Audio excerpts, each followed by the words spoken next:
You're listening to The Sacred Sofa, a podcast that explores all things theology and therapy. My name is Grace Brown. I'm a registered psychotherapist, certified Canadian counselor, and owner of Journey with Grace Counseling Services. And I'm Brad Watson, pastor of Nexus Church and author of the book, A Path Called Compelling. Welcome to The Sacred Sofa. Welcome, Sacred Sofa listeners, to a special episode of our podcast, The Sacred Sofa.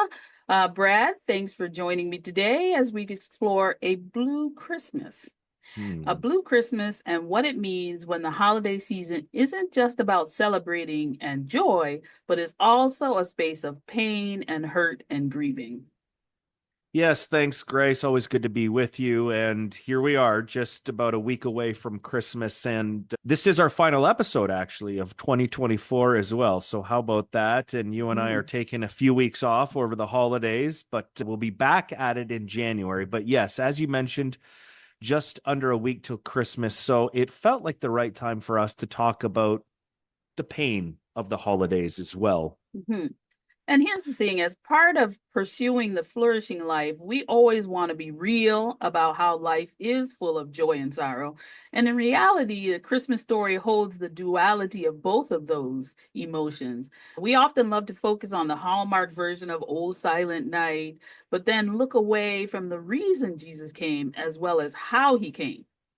So, I would say the best place to start, Brad, would be with an actual history of the holiday. And in thinking about this from a religious lens, I believe there is room at Christmas to create space for not only what is merrymaking and celebrating, but for pain and grieving as well. Yeah, absolutely. And of course, I hope everyone, no matter stage of life, finds some joy and merrymaking in the season. But as you mentioned, I think if you go right to the Christmas story itself, what we find is pain and grief and mourning, and all of that is actually baked into the mix of the Christmas story. Some of it may be comical, at least to start. Like you think about the marital tensions between Mary and Joseph, quite the extraordinary tale of how she became pregnant. So, and we're told he planned to divorce her quietly, right? Wasn't going to make a spectacle, but you can read between the lines. He's hurt, he's scarred there. It takes an angel appearing to him for him to have a change of heart, but there's clearly frustration there. There's tension. And then, by the time they arrive in Bethlehem, the no room for them in the inn, so to speak, there's clearly at least a hint there of ostracization from their family, right? Like they, again, this is an incredible tale and it seems nobody willing to host them. And so you have this couple in this unique period of time in their lives. And yeah, there's tension with their family, maybe their parents, siblings, whatever it is. And so that's baked into the mix. And then, of course, we get the story of Herod when the Magi show up on the screen. And, it's interesting looking at the history of this King Herod. This was King Herod the Great. Did a lot of great things for the people, lowered their taxes, did a lot of public works, but his reputation is beyond just what he provided. He was known as a paranoid, anxious bully. And Herod, when he was perceived this big threat to his rule, right, he panics and his time in power and control might be up when the Magi tell him, hey, a new king has been born. So he creates this sneaky plan, right? Like, hey, Magi, go find baby Jesus. When you find him, tell me where he is, then I can come and worship him too. But they're tipped off by an angel, but there's also probably a reputation out there about him. It's known in history that he had his own wife and 3 sons killed just to stay in power. And so his plan falls apart, but when his plot predictably fails to go out and kill Jesus, he becomes violent. He orders the execution of all the male babies in Bethlehem under 2. And I think in that story there, it's easy to miss at Christmas. But in this scene, we have every Christmas, I think from then until now. We're told in Matthew 2 that when the Magi saw the star, they were overjoyed. So there's this sense of joy there. They come and they bear gifts. But then we have this verse right next to it in Matthew 2, after these babies are killed in Bethlehem. A voice is heard in Ramah, weeping and great mourning. Rachel weeping for her children and refusing to be comforted because they are no more. I mean, I just think when you look closely at the Christmas story, the entirety of the human experience is there for us in one story. Yes. We find joy, worship, weeping, mourning. Mm. I'm reminded of that Christmas carol, O Little Town of Bethlehem. It says, all the hopes and all the fears are met in this little town that night. Mhm, And, mhm, so I think it's all baked into the mix of the actual Christmas story. Of course, beyond that, you have the wisdom literature of scripture has a whole tradition of mourning, something we mhm, call the lament songs. And I find it interesting too. I actually kind of am torn on this. In Jesus' life, I find it intriguing. We never get a story of him laughing, and I really wish we did. mm, We get mhm. scenes of him celebrating, but Yes. we're given two stories of him weeping, crying. And one is over the loss of a personal close friend, Lazarus. The other time is when he weeps over his people when he's coming into Jerusalem, knowing the tragedy that they're going to face. And Mhm, I just think making space for pain is baked into the very fabric of the Jesus path. So when it comes to making space for grieving and pain, especially around the holidays, I mhm, often think the problem is less with our religious stories, more of a cultural phenomenon. At this time of year, nobody wants to be around the Debbie Downer or whatever, right? mhm, Like we mhm, sort of kind mhm, of push that away. And for kids and families, especially, it tends to be all joy, all festivities. And I don't think it's always easy for us to know how to make space for both mhm, joy and weeping. And we'll mhm, explore more about that a bit later. But I wanted to start by asking you, Grace, having gone through the Christmas story. I mean, what are the different sorts of ways that Christmas and the holidays can uniquely invoke pain in people? Could you maybe fill us in on that? mhm. I like how you're beginning to narrow in on the seemingly duality of the joy and sorrow. And Mm, we will go there in this episode. But there are many different ways that holidays can be painful for many people. And I'm just going to mention a few. mm, The first one, this hails back to a previous episode where we discussed the emotion of loneliness. mm, That's one of the first ways that I'm recognizing people can have a lot of pain at Christmas. Loneliness can be a painful emotion, and there are different reasons why people miss connection and or feeling lonely even in a crowd. mm, The second one I want to highlight in this episode is disconnection from family. mm, Just as you spoke about Mary and Joseph leaving all that was familiar to journey to Bethlehem to fulfill, the law and a political obligation, others, for many different reasons, are far away from their family. mm, Sometimes it's having moved away for various reasons. Sometimes the disconnection is due to family conflict or even estrangement. mm, So being separated from family and friends and loved ones can make the holiday celebrating and loneliness extremely painful. mm, Another one I want to talk about it briefly is family dysfunction. Okay, there are so many people who dread gathering at the holidays due to the disrespect or harmful behaviors they experience by those who are close to them, feeling stuck in being polite and mm, tolerating misbehavior.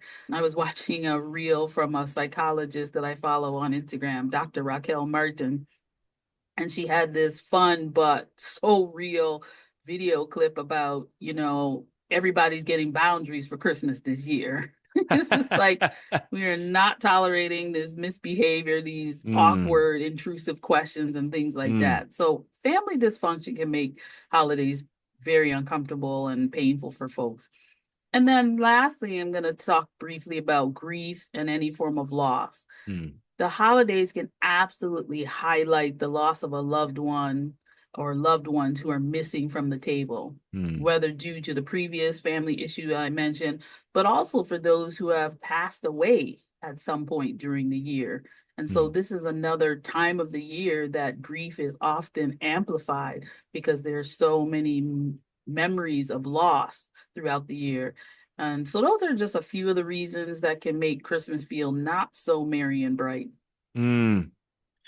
Yeah, and as I reflect on that, Grace, it's interesting to me because there's sort of three holidays in my mind that sort of push us together as families, whether we Mm, want to or not, right? We got mhm, Easter, Thanksgiving, and Christmas. At least it is kind of in mhm, my household. Those are the three big ones, but Christmas seems to carry an extra weight to it. It's kind mhm, of the big one of the three in a way. And I just like how you mentioned all of those things there that as soon as we're sort of pushed into these contexts can exacerbate a lot of issues going on underneath, Hmm. loss, all of those things. So I Hmm. can certainly understand why this holiday, perhaps more than any other, really does sort of trigger some painful experiences for people. Now, I do have a few follow-up questions for you here, Grace, and I'm curious. The first is this: when you're working with clients who find the holiday season difficult, what sort of things, I mean, you already mentioned boundaries here, but what sorts of things do you offer them or advise them to practice in the holidays? Or is it even that at all? I don't know. Is there a particular recommendation you have for them, or is it just about holding space for their concerns? Hmm. It's actually a bit of both. This is absolutely the time of year I intentionally hold space for clients and allow them to reflect on their holiday plans. We explore different areas of concern or anxieties they may have in thinking about gathering with friends and family. And we work to create strategies to support them during the holiday season. Mm, So the first part is focused on reflection first on what their experiences and concerns are, which is really helpful because it's an important place for them to feel validated and normalize their experience by acknowledging the grief or anxiety that they're actually feeling. mm, And then we explore various strategies from practicing assertive communication to verbalizing boundaries, and then different strategies on how to follow up with action. So that might mean creating some physical distance if possible, like going for a walk, going to the washroom, and ultimately giving themselves permission to also create distance in terms of time. So, right. often family obligations appear to be expectations of you being there all day long. Mm-hmm. Well, maybe it's not about you staying the whole 8, 10, 12 hours. Mm-hmm. You may choose to shorten those visits and limit your exposure to the amount of grief and pain you're experiencing. Mm, mm-hmm. And then lastly, again, I invite them back into a place of reflection where I ask them to just take some time and reflect on how they can actually make the holidays meaningful for them. This is them taking an opportunity to create their own guide for how they want to show up differently, even if the situation doesn't change. Mm. Yeah, there's a lot of good stuff there. And yeah, I was particularly thinking about your line there about there's this assumption, right? It's the whole day. You go to see the Mm, family, it's the whole day. And of course, more time can at times create more problems. And those are some really good suggestions there and some ideas for how to process the whole thing. Is there ever, just off the top of my head, would there ever be a situation where you say maybe it's okay to skip the holidays with family? I mean, that's a kind of big move to turn that down. But are there ever mhm, any situations where that would be the mhm. healthiest thing? Hmm. That that is more of a longer term intervention and work that I do with clients. But yes, there have been times where I've supported clients in making a very difficult decision to say, you know what, I'm going to skip this particular family gathering. Sometimes it starts with some of the smaller gatherings before Mm, the final decision on a bigger holiday, for example, is they make that decision. But yes, there have been times where it ultimately is not safe for the client to mm, continue to be in this particular environment. And mm. even in itself, there's grief holistically for a family when those things take place. Absolutely. So there's certainly things about family dynamics that can be there's tension, but I Mm, want to focus in for a moment here on loss, the mm, pain mhm, of loss. You've lost a loved one in the past year. I'm curious if there's something in particular about the year of firsts, so mm, to speak, where oh my goodness, it's the first Christmas without so and so loved one. And what I mean by that is, and I could be way off here, I don't know, maybe the eighth Christmas after someone we love passes. I don't know if easier is the right word, but mm, maybe we know what to expect, mhm, perhaps. And so maybe we're a bit more prepared. I just wonder if you have any particular advice for those who might be experiencing mm, grief, loss, and this is the first Christmas that they're going through that. mm, mhm. The first one can often feel like the worst one, but not always. And I know that Hmm. sounds odd, but depending on the type of loss, the first one may actually be shrouded in shock, Hmm. right? And so you're just like in survival mode. You just keep one foot in front of the other, as it were. The second one can actually be more painful because you're Yeah. actually Mm, facing the reality of creating a new normal without mm, this person. And to be clear, grief is any form of loss. So it can be in terms of someone, physical death, but mm, also physical presence not there. So I just mm, want to make sure we're expanding hmm. that definition. But often the second one can be more painful because Interesting. you're now facing the reality. The first thing I like to say is, for those who are experiencing any form of loss and grief in the holidays, is to give yourself permission to feel whatever it is you need to feel. Mm, There is no wrong way of feeling about it. mm, Emotions are messengers. They're trying to tell you something. They're inviting you to give space to process. mm, Secondly, I often want to say to folks, and this can be even more difficult, is to give yourself permission to not celebrate, or make sure you're not ignoring the reality that things are different. Sometimes we just want to avoid it and, sort of proverbially, figuratively pull the covers over her head. And, that actually makes it worse, rather than saying, you know what, I don't feel celebratory this year. I'm going to decline certain invitations. But it can be so difficult because there are expectations from other mm, people. mhm. But this is you mindfully asking yourself throughout the season, what do I need? What do I want? I gently encourage folks to try not to isolate too much. Yeah. We're looking for balance here as much as possible, along with the mindfulness. Let the people close to you know what you need when you know. Mm, mhm, They just want to be there to help and support in any way they can. And then mm, lastly, you spoke about this early, just inviting mourning. Mourning is the external expression of the grief one is feeling internally. So it can be helpful and healing to use the holidays as another way to intentionally remember those who are not with you. mm, And this can look creative in so many ways. For example, lighting a candle that represents your loved one. mm, I've worked with clients who go and specifically buy a particular candle that represents their loved one. And every holiday, that candle is lit in mm. honor of, to represent that person's presence Right. at the table. And so there are so many different creative ways that you can mourn the Mm. loss or the absence of a loved one, which continues your healing journey. Mm. Now you mentioned there, Grace, your sort of second and third point is, give yourself permission to not celebrate, which maybe means, skipping church pageant or whatever it is, and then Mm-hmm. of course encouraging folks on the flip hand to not isolate too much. Mm-hmm. I'm curious about that balance there, because that might be hard to navigate for some people. For some, maybe it's easier to sort of hide in the crowd when they're mourning. For others, maybe it's, hey, I'm gonna just shut her down this Christmas, and that seems like maybe Mm-hmm. it would come with its own challenges. How do you help people maybe balance their proclivities to either hide or Mm-hmm. want to sort of numb their pain by just being out more? Is there a way to think through that? Mm-hmm. This is a lot of time spent in our session and inviting the reflection, having them ask themselves why. Why are you planning to attend? Is this an internal expectation or an external expectation that is now become internal? Hmm. There's so many things we do because it's tradition, Right. because. And Right. so just going down deeper and deeper and find that true why can often be really helpful for folks. Hmm. Sometimes they do realize, you know what? I actually don't like this, but I've been doing it because, my Yeah. mom, or Yeah.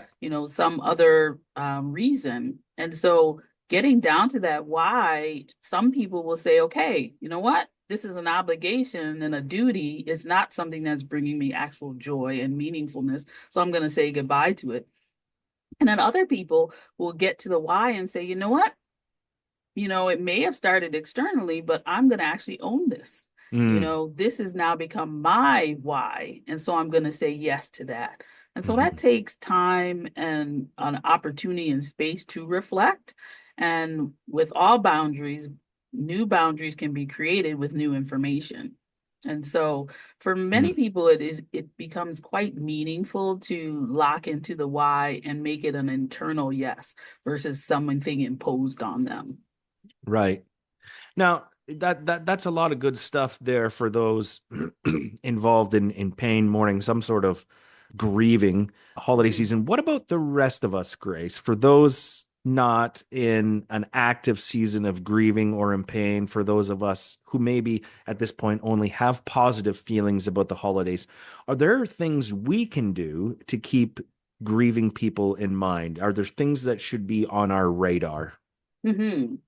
Oh yes, very, very much so. And again, we're this episode and our time together today is about highlighting both perspectives, Mm, both experiences. mhm. We absolutely want to tap in and celebrate with others in their joy, right? But we Right. don't want to do that at the neglect of those who might not be feeling so merry. And Mhm. so we want to normalize this experience for so many people. And there are so many themes throughout the Christmas story that actually, as you mentioned before, reflect the human experience. It's important for us to be aware that not everyone is looking forward to this time of year. Mhm. And for those family and friends we know are grieving, please be intentional about reaching out to them and Mm, letting them know you are thinking of them. mm. Even just acknowledging that this is going to be a bittersweet time of the year can be so supportive. Yeah. Okay. On a practical measure as well, there are a lot of organizations that can use volunteer support as well. So if you're looking to support those who are maybe not feeling so merry, that's a practical need along with the emotional needs that can be provided. And so connecting with organizations and charities.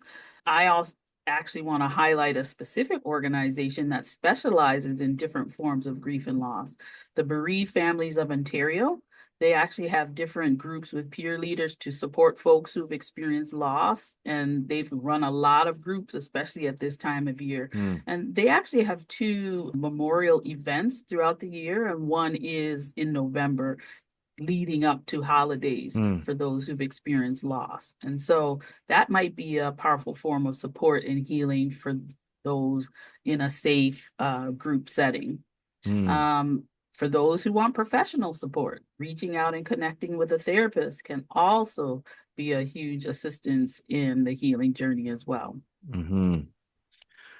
That's great, Grace. Thank you for that. I think there's a lot of good ideas there, but also some, particular organizations that we could look at. And, I've heard of churches hosting Blue Christmas Mhm. events, Bereaved Families of Ontario, like you said, some places where, you can intentionally sort of name the pain, the grieving, going into the holidays, during the holidays. That just seems really important. So thank Mhm. you for that. I thought maybe I'm not sure if there's anything you want to add, Grace, but as we close, I thought I would offer up a prayer for those grieving Mhm. or mourning right now.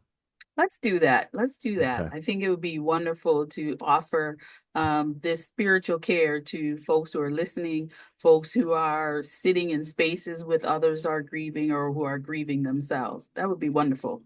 Sounds good. Let me pray. Creator God, Emmanuel, God with us. We thank you that you are not a God who is far away, but who is with us and who is near to us always. We want to acknowledge anyone who is struggling with grief right now. God, help them know that you are close and that you will heal their broken heart. Surround them with people who can help them through this time and help them to be vulnerable so they can process what they are going through. And give the rest of us eyes to see others who might be grieving and direct us in how best to support them. Lord, help us remember that you know exactly what we go through when we grieve because you have been through it yourself. You understand and can relate to us. We believe that you know exactly what they need. In a special way that only you can, give them glimpses of joy as a precious gift. We pray this in Jesus' name. Amen. Thanks, Amen. Grace. Thanks, Grace, for taking the time to walk through some of that with us. I deeply appreciate it. Thanks, Brad, for holding space with me as we hold space with our listeners on the Sacred Sofa. We wish you all a meaningful holiday season and all the best in 2025 when we'll see you again. We will see you then. Take care, Grace. Take care.